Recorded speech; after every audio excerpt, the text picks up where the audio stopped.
కలిసి దేశవ్యాప్తంగా జై బాపు, జై భీమ్, జై సంవిధాన్ కార్యక్రమాన్ని ప్రతిష్టాత్మకంగా తీసుకొని దేశం మొత్తం పూర్తి స్థాయిలో దీని మీద సీరియస్ గా పనిచేస్తున్నదని తెలియజేయడానికి రాష్ట్రాల్లో మన ప్రతి నియోజకవర్గంలో, ప్రతి జిల్లాలో, ప్రతి పట్టణాల్లో, ప్రతి డివిజన్లో, గ్రామ స్థాయి నుండి గత 17వ తారీఖు నుంచి ఈ కార్యక్రమాన్ని చాలా సీరియస్ గా తీసుకొని పనిచేస్తుంది అనడానికి సికింద్రాబాద్ కాన్స్టిట్యున్సీలో కేవలం ఒకే ఒక డివిజన్ లో ఈ కార్యక్రమం తీసుకుంటే పెద్ద ఎత్తున సీనియర్ నాయకులు, కాన్స్టిట్యున్సీ డివిజన్ నాయకులందరూ కూడా మరి అన్నిటికన్నా ముఖ్యం ఇంత ఆలస్యమైన కూడా మా మహిళా సోదరి వాళ్ళు పట్టు వదలని విక్రమార్కులాగా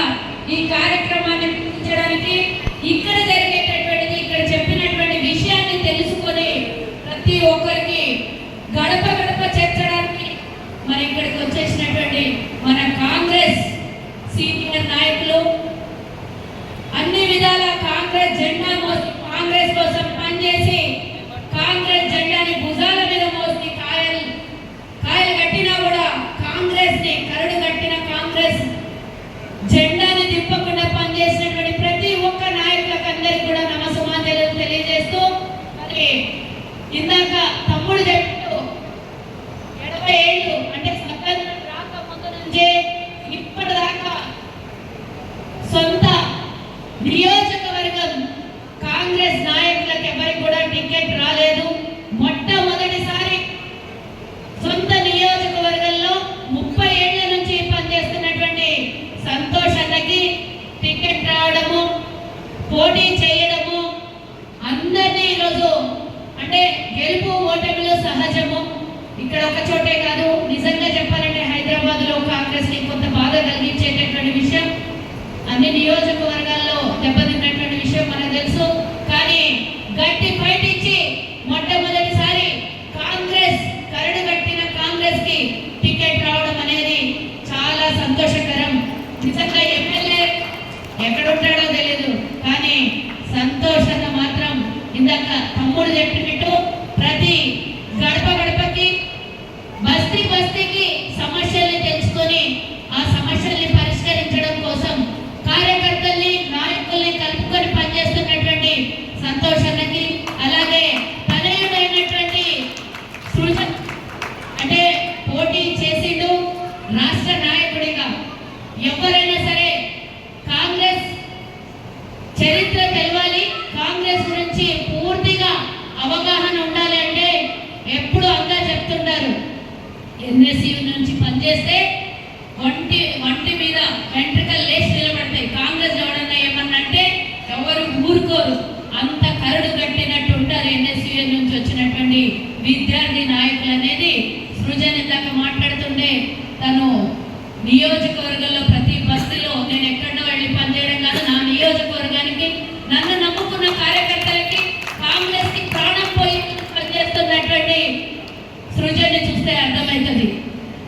మరి ఈనాటి ఈ కార్యక్రమానికి నన్ను ఈరోజు ఏఐసిసి తీసుకున్నటువంటి నిర్ణయం మేరకు 119 నియోజకవర్గాల్లో 2 నియోజకవర్గాలు, ఇటు సికింద్రాబాద్ అటు కంటోన్మెంట్ 2 నియోజకవర్గాలకు నన్ను కోఆర్డినేటర్ గా నియమించినటువంటి మన రాష్ట్ర అధ్యక్షులు, పిసిసి అధ్యక్షులు సోదరుడికి ధన్యవాదాలు తెలియజేస్తూ మహేష్ అన్నకి, అలాగే ఈ జై బాబు, జై భీమ్, జై సంవిధాన్ ఇన్ఛార్జ్ అయినటువంటి వంశీచందర్ రెడ్డి గారికి, అలాగే మన రాష్ట్ర ఏఐసిసి జనరల్ సెక్రటరీ అయినటువంటి మీనాక్షి నటరాజన్ గారికి, అలాగే మరి అందరూ వచ్చిన నాయకుడు రాష్ట్ర ముఖ్యమంత్రి వర్యులు రేవంత్ అన్న గారికి ధన్యవాదాలు తెలియజేస్తూ మరి ఎంతో మంది నాయకులు ఉన్నారు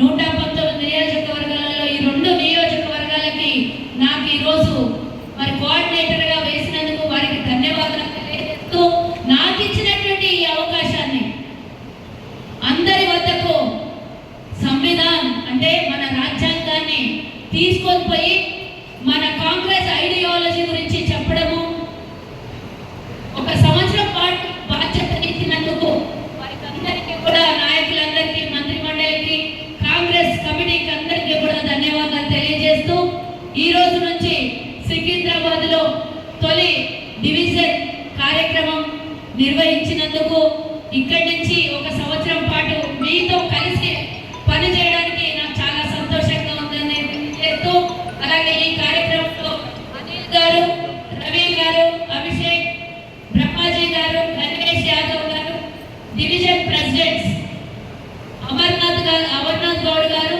జయలందర్ రెడ్డి గారు, యూత్ కాంగ్రెస్ ప్రెసిడెంట్ అనంత కృష్ణ గారు, కిషోర్ యాదవ్, గంటా రాజు సాగర్, రవి శంకర్, ఇంకా ముఖ్య నాయకులందరికీ కూడా శుభాకాంక్షలు, ధన్యవాదాలు తెలియజేస్తూ ఈ కార్యక్రమం నిజంగా చెప్పాలంటే ఇందాక మనం 19 నిమిషాల వీడియో ఒకటి చూసినాం. అది చూసి మర్చిపోవడం కాదు, ఆ 19 నిమిషాల్లో మనకు అర్థమైంది ఎంతమందికి ఒకసారి చేయలేపండి. అందరు చెప్తారేమో కానీ నిజంగా అందరికి అర్థమైందా? सबको समझ में आ गया ना? ये समझ किसके लिए?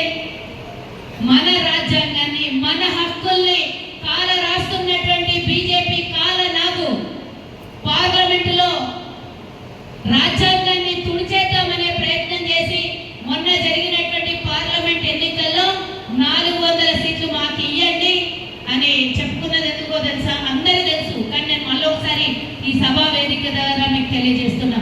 400 సీట్లు ఇస్తే మిగతా 100-150 సీట్లు ఉంటే ఎవరు కూడా మాకు అపోజిషన్ ఉంటారు. రాజ్యాంగాన్ని మార్చి పడేద్దామనే ఆలోచనలో, పేద బలహీన బడుగు వర్గాల్ని తొక్కేద్దామనే ఆలోచనలో వాళ్ళు ఉంటే, దేశ ప్రజలు తెలివైన వాళ్ళు, దేశ ప్రజలు ఆలోచించారు. ఈ దొంగలకు మరోసారి రాజ్యాధికారం ఇస్తే కేవలం 1%, 2% ఉన్నటువంటి కొంతమందికి, వాళ్ళకి కావాల్సినటువంటి వ్యాపారులకి దేశ సంపదని దోచిపెట్టేసి అన్నగారిన వర్గాలందరినీ తొక్కేస్తారు అనే భయంతో సంవిధాన్ బచాయో అని రాహుల్ గాంధీ ఏదైతే పాదయాత్ర తీసుకున్నాడో, మరి దేశం మొత్తం పాదయాత్ర చేసి అందరి దగ్గర నేను పప్పు కాదు నిప్పు అని నిరూపించినటువంటి రాహుల్ గాంధీ చూసి భయపడి 400 సీట్లు అని భయపడితే ప్రజలు చూసింది కదా, ఏదో సచ్చుకుంటే బతుకుంటే గెలిచిండ్రు. అది కూడా దొంగ ఈవీఎం మిషన్లతో గెలిచినటువంటి విషయం మనకందరికీ తెలుసు. ఇంకో 2 పార్టీలు జత చేసుకుంటే కానీ అధికారంలోకి రాలేదు. కొంచెం అటు ఇటు ఒక 15 సీట్లు అటు ఇటు అయితే కేల్కతం దుకాణం బంద్ అవుతుండే.